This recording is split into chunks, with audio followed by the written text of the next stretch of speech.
उद्गच्छदः तव कराद् अमृतं हरल्सु दैत्येषु तान् अशरणान् अनुनीय देवान् सद्यः तिरोदधित देव भवल्प्रभावाद् उद्यल्स्व युध्यकलहाः दिदिजाः बभूवुः उद्गच्छदस्तव करादमृतं हरल्सु दैत्येषु तान् शरणाननुनीय देवान् सद्यस्तिरोदधिदेव भवत्प्रभावादुद्यल्स्व युध्यकलहादिदिजा बभूवुः श्यामां रुजा अभि वयसा अभि तनुं तदानीं प्राप्तः असि तुङ्गकुजमण्डलभङ्गुरां त्वं पीयूषकुम्भकलहं परिमुच्य सर्वे तृष्णाकुलाः प्रदिययुः त्वद् उरोजकुम्भे श्यामां रुजाभि वयसाभि तनुं तदानीं प्राप्तोऽसि तुङ्गकुजमण्डलभङ्गुरां त्वं पीयूषकुम्भकलहं परिमुच्य सर्वे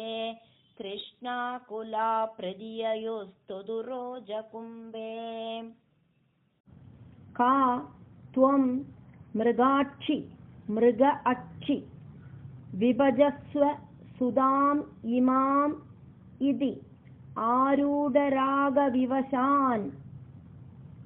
अभियाजदः अमून् विश्वस्यते मयि कथं कुलडा अस्मि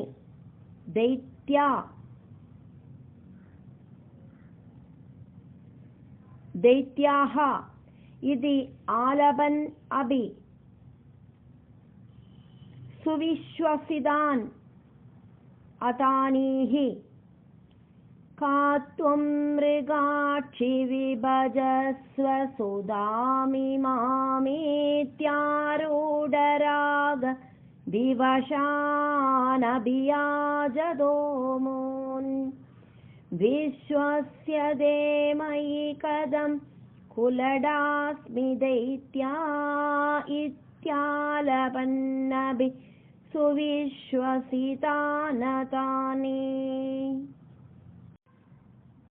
मोदाद्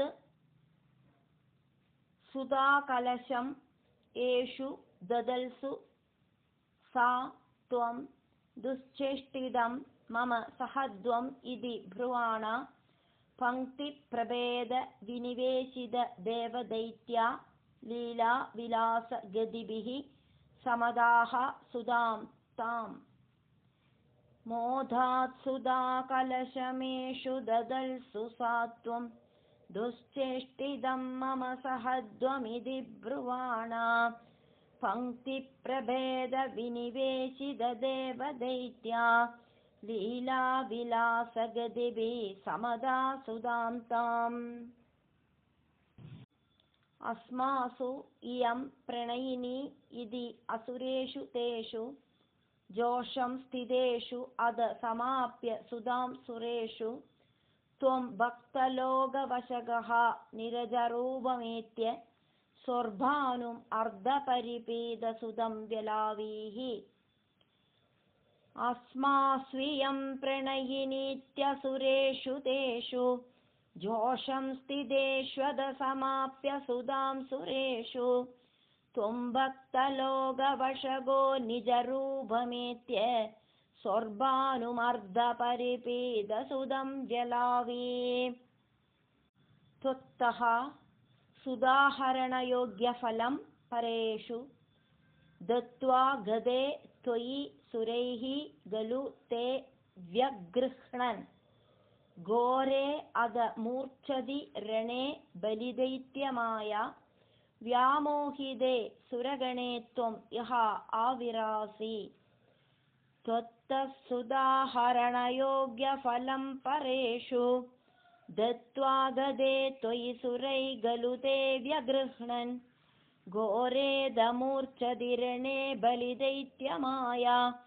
व्यामोहिते सुरगणे त्वमिहाविरासे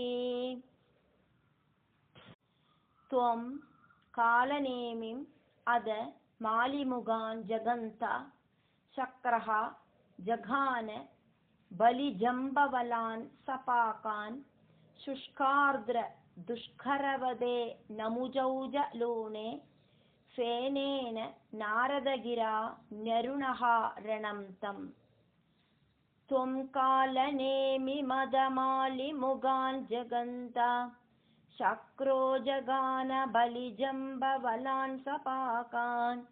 शुष्कार्द्रदुष्करवदे नमुजौजलूने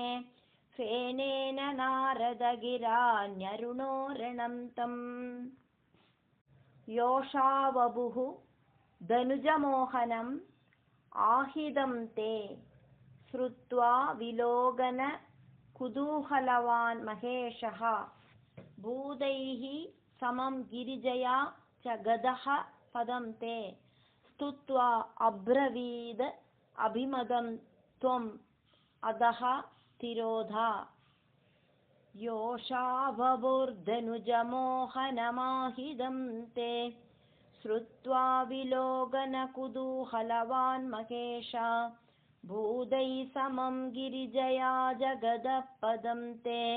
स्तुत्वा ब्रवीदभिमदं त्वमधो तिरोधा आरामसीमनि च कन्दुकगादलीला लोलायमाननयनां कमनीं मनोज्ञां त्वाम् एष वीक्ष्य विगलद् वसनां मनोभूवेगाद् अनङ्घरिपुः अङ्गसमालिलिङ्घ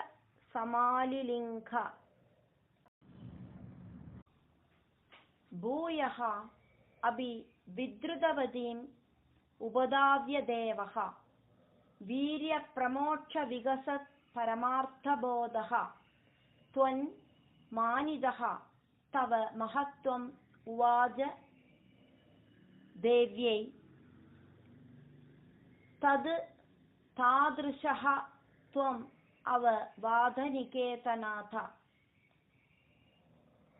भूयोऽपि विधृतवतीमुपधाव्य देवो वीर्यप्रमोक्षविकसत् परमार्थबोध त्वन्मानितस्तव महत्त्वमुवाच देव्यै तत्तादृशस्त्वमववाद निकेतनाथ